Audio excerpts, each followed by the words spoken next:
ko kirasi cya gisaza cyanyambira akushyira mwa bantu nundi bitaro bingahe by'ifumbire umuginga nyambure man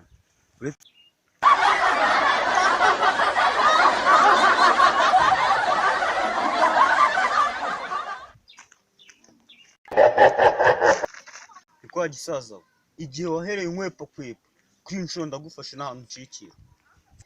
ko se mwana wanjye wambabariye ko amafaranga nari nyashakisha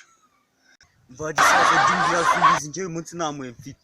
ibyumweru bingahe birashije ejo undi wanywepeye mu isoko umva amafaranga mwana wanjye mbabarira rwose hari udufaranga nari ngiye guhahisha ngiye kutuguha ariko mbabarire tugenda ujye kuyamaha mu cyumba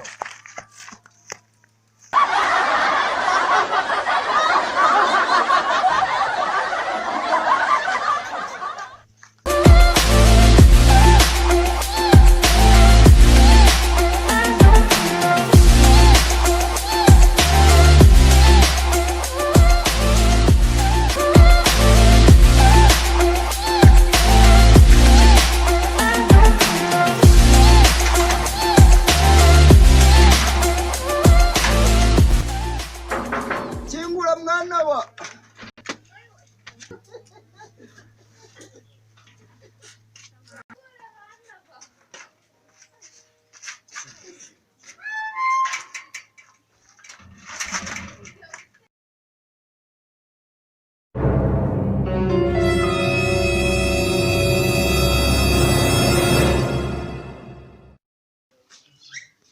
Vie waje naje mwana wa ndi hano vie reka akajama kaje kugusaba imbabazi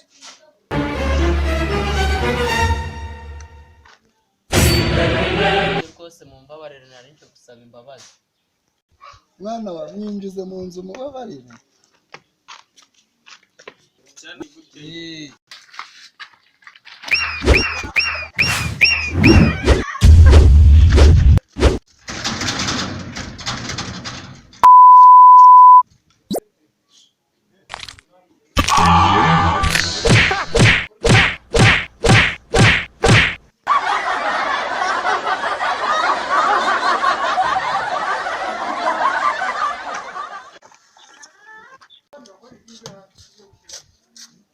umasha umwe nazanzanaye na kiriya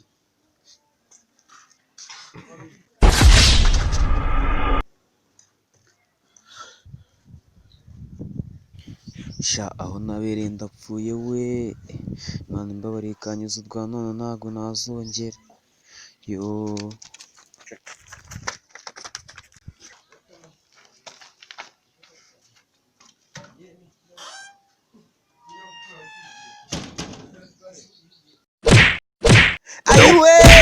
Nope.